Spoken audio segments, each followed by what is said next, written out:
Hello everyone, welcome back to our channel Sonal Sarkar ব্লগে তোমাদের অনেক অনেক ভালোবাসা।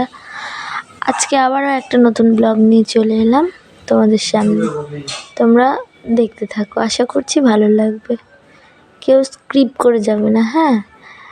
দেখো ভিডিওটা, ভালো লাগতে পারে।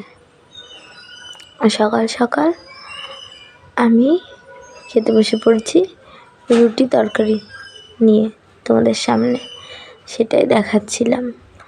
আজকে আমার মা সকালে করেছে রুটি আর তরকারি। তরকারিটা হচ্ছে কুমড়ো আর আলু দিয়ে একটা তরকারি করেছিল, হেভি টেস্টি হয়েছিল। সত্যি বলছি, এত টেস্টি হয়েছিল বলার মতো না। আমি সত্যি কথা বলতে রুটি একটু তরকারি দিয়ে খেতেই পছন্দ করি, বেশি বেশি একটু ঝোল ঝোল থাকবে, বেশ ভালো লাগে। আর ভাজা দিয়ে মানে কেমন শুকনো শুকনো লাগে, ভালো লাগে না।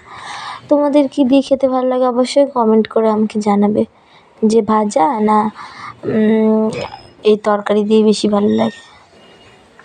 খেতে খেতে আবার গলায় বেঁধে গেছিলো, একটু জল খেয়ে নিলাম, তারপরে আবার খাচ্ছি।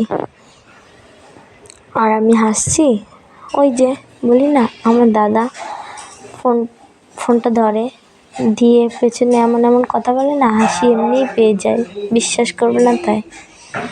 দিয়ে আমি আবারও তরকারি নিলাম একটু, কেন আমার একটু তরকারি বেশি লাগে, তাই আমি আবার একটু তরকারি নিয়ে নিলাম। আর তরকারিটা এমনিতে এত টেস্টি হয়েছে, তোমরা যদি খেতে তাহলে বুঝতে যে কতটা টেস্টি। তাই নিলাম, আর একটু নেওয়ার পরে খাচ্ছি। আর কথা বলছিলাম যে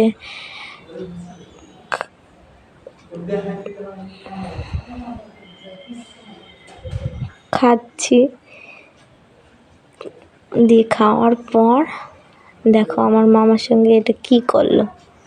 আজকে আমার মা আমাকে বলছে যে জামা কাপড় কাচবি তুই সব। আমি বলছি কি, জামা কাপড় কাচতে হবে আমাকে? দিয়ে বলছে হ্যাঁ। আমি বলছি খেয়ে উঠতে পারি না, একটু বসলামও না, তুমি বলছি জামা কাপড় কাচবি না? ঠিক আছে দাও কাচবো। তারপরে আমি ভিজাইনি, এগুলো আমার মা ভিজিয়ে দিয়েছে, কারণ আমি ভিজাতে পারি না, জামা কাপড় কাচতে পারি কিন্তু ভিজাতে পারি না। দিয়ে মা সব ভিজিয়ে রেখেছিল, দিয়ে আমি খেয়ে সব করে তারপরে অন্য কাজ করে তারপরে আমি জামা কাপড় কাচতে চলে এলাম। দিয়ে কাচছি, দিয়ে আবার দাদা কি একটা বলছে, আমি হেসে দিলাম। হাসার পর ও এমন এমন কথা বলে, দু একটা শুনলে এত হাসি পাই, বিশ্বাস করবে না। আবার একটা দুটো জামা কাপড়, এতগুলো জামা কাপড় ভিজিয়েছে, সেটাই আমি বলছিলাম যে মানুষ অল্প কটা জামা কাপড় ভিজায়, অল্প অল্প করে কাচে না, এতগুলো ভিজাবে দিয়ে একবারে কাচবে।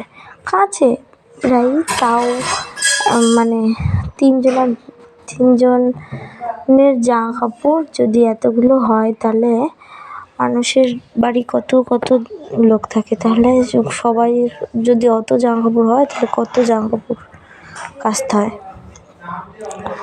তারপর আমার ধোয়াও কমপ্লিট।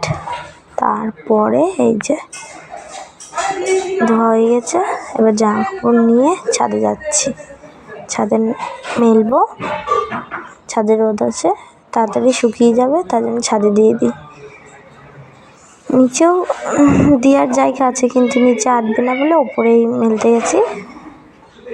তারপরে নাইটিগুলো সব উল্টে দিচ্ছি, তার কারণ নাহলে রোদে বলে মা বলেছে উল্টে দিতে, উল্টে দিয়েছি। বাবা না উল্টালে আবার বলবে উল্টাসনি কেন, হ্যান ত্যান, তার জন্য উল্টে মেলে দিলাম। আজকে তাও অতটা রোদ আছে, কিন্তু রোদটা তাও একটু কমই আছে, অন্যান্য দিনের থেকে একটু কম আছে। দিয়ে একটার পর একটা নাড়ছি। আমি না মানে ছাদে জামা কাপড় নাড়তে গিয়ে ভাবি যে কোনটার পর কোনটা নাড়বো। মানে তোমাদের সঙ্গে এরকম হয় নাকি, একটু কমেন্ট করে জানাবে অবশ্যই, হ্যাঁ? দিয়ে আমি ভাবি যে মানে এটার সামনে এটা নাড়লে এটা ছোটো জিনিস, মনে হয় এটা একটু সামনে নাড়া উচিত, আবার মনে হয় কি না এটা সামনে নাড়া উচিত। এই ভেবে ভেবে আমার মানে টাইম চলে যায়। তারপরে ওগুলো সব নাড়া হয়ে গেল। তারপর ওইখানে আর জায়গা ছিল না, তাই আবার এই পাশে একটা তার ছিল, সেই তারে এই বিছানার চাদরটা মেল দিলাম, দিয়ে তারপরে তোমাদেরকে দেখাচ্ছিলাম জল হচ্ছে আগের দিন রাতে বৃষ্টি হয়েছিল, ভালোই বৃষ্টি হয়েছিল, দিয়ে ছাদে জল জমে আছে। আর ওপরে ওইগুলো দেখাচ্ছিলাম অ্যালোভেরা গাছ, আমাদের জানো ছাদে 2টো অ্যালোভেরা গাছ আছে। ভিডিওটা এই পর্যন্ত, ভালো লাগলে অবশ্যই like, comment, share and subscribe করতে হবে।